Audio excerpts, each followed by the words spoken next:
नमस्कार, नीलम्स इझी रेसिपीजमध्ये सगळ्यांचं मनापासून स्वागत। आज आपण ओल्या हळदीची भाजी बनवणार आहोत। चला तर मग पटकन भाजी करायला सुरुवात करू। आपण 1 पाव ओली हळद घेतली आहे। या हळदीला माती चिकटलेली असते, त्यामुळे हळद स्वच्छ धुवून घ्यायची आहे। बऱ्याचदा हळदीच्या ह्या खाचांमध्ये माती खूप असते, तेव्हा ही हळद 10 ते 15 मिनिटांसाठी पाण्यात भिजत घालायची व नंतर स्वच्छ धुवून टाकायची आहे। मी ही हळद इथं आधीच धुवून घेतलेली आहे। आता आपण हळदीचं वरचं साल काढून घ्यायचं आहे। हळदीचं साल काढून घेत असताना हात पिवळे होतात आणि हा हळदीचा रंग 2 दिवस तरी हातांना तसाच राहतो। त्यामुळे तुम्हाला हातांना हळदीचा रंग नको असेल तर हातांमध्ये ग्लोव्ज घालून तुम्ही हे हळदीचं साल काढून घेऊ शकता। आणि इथं आपण हळदीचं सगळं साल काढून घेतलं आहे आणि हात सुद्धा पिवळे झाले आहे। आता अजून जास्त हात पिवळे होणार आहे, कारण आता आपल्याला ही हळद किसून घ्यायची आहे। शक्यतोवर थोड्या जाड किसणीने ही हळद किसून घ्यायची। आणि इथं आपली सगळी हळद किसून झालेली आहे। आता आपण कढईमध्ये 2 ते 3 मोठे चमच साजूक तूप टाकायचं आहे। ही भाजी आपण पूर्णपणे साजूक तुपामध्ये बनवणार आहोत। तूप थोडंसं गरम झालं की यामध्ये हळदीचा किस तुपावर आपल्याला चांगला परतून घ्यायचा आहे। हळद आपल्याला 10 ते 12 मिनिटांसाठी परतून घ्यायची आहे, म्हणजे हळदीचा करसडपणा यामुळे कमी होईल आणि करसडपणा कमी झाला तरच ही भाजी चवीला चांगली लागते।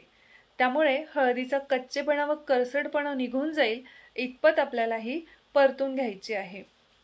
हळद परतून घेत असताना गॅस आपल्याला मध्यम आचेवर ठेवायचा आहे आणि हळद परतून झाली हे कसं ओळखायचं तर हळदीमधलं मॉइश्चर कमी होऊन परतून घेताना हळदीचा हा किस हलका लागायला लागतो।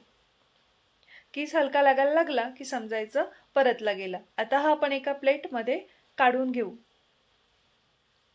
आता कढईमध्ये 2 चमच साजूक तूप टाकायचं आहे। तूप गरम झालं की 1 चमच जिरं टाकायचं। जिरं चांगलं फुललं की यामध्ये आपल्याला 2 मध्यम आकाराचे कांदे चिरून घ्यायचे आहेत आणि हा कांदा परतून घ्यायचा आहे। इथं कांदा आपल्याला खूप जास्त परतवायचा नाही, अगदी थोडासा मऊ झाला पाहिजे।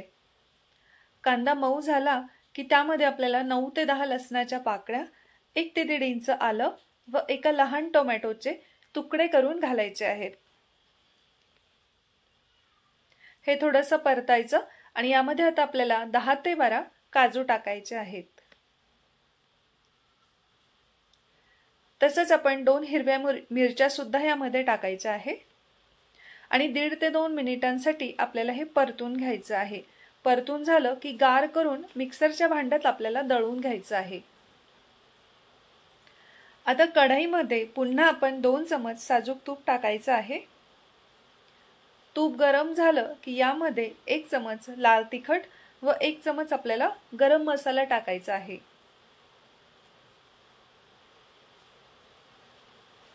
आणि आता यात आपण दळून घेतलेला मसाला परतून घ्यायचा आहे।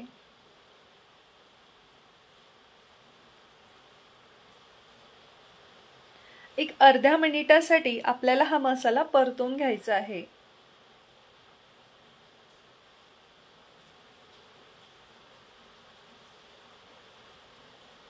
हा मसाला परतला गेला की यामध्ये आपण अगदी थोडंसं पाणी टाकायचं आहे, म्हणजे आपला हा मसाला जळणार नाही किंवा कढईला खालून लागणार नाही।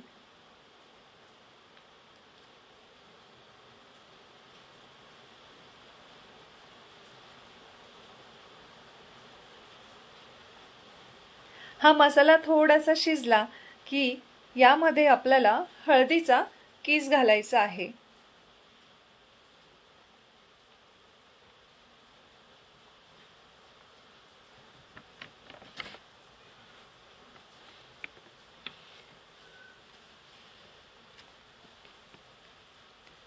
हळदीचा किस घातल्यानंतर आपल्याला हे छान एकत्र करायचं आहे आणि आता अर्धा ग्लास यामध्ये आपण पाणी टाकायचं आहे।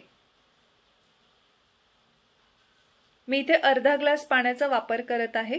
तुम्हाला जशी ग्रेव्ही पाहिजे असेल तितकं तुम्ही पाणी यामध्ये ॲडजस्ट करू शकता।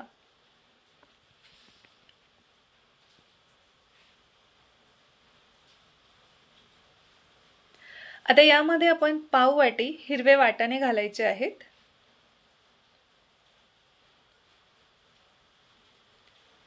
वाटाणे घातल्यानंतर 2 ते 3 चमच साईचं दही घालायचं आहे। यामुळे ह्या ग्रेव्हीला टेक्स्चर आणि टेस्ट दोन्ही खूप छान येतात।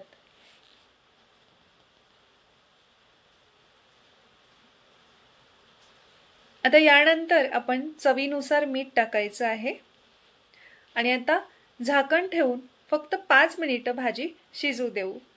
5 मिनिटांनंतर वरून आपल्याला थोडीशी कोथिंबीर घालायची आहे आणि मस्त टेस्टी त्याहीपेक्षा खूप हेल्दी अशी हळदीची भाजी तयार आहे। ही रेसिपी आवडली असेल तर प्लीज व्हिडिओला लाईक करा आणि चॅनलला सबस्क्राइब करा। पुन्हा भेटूया एका नवीन रेसिपी सोबत। धन्यवाद।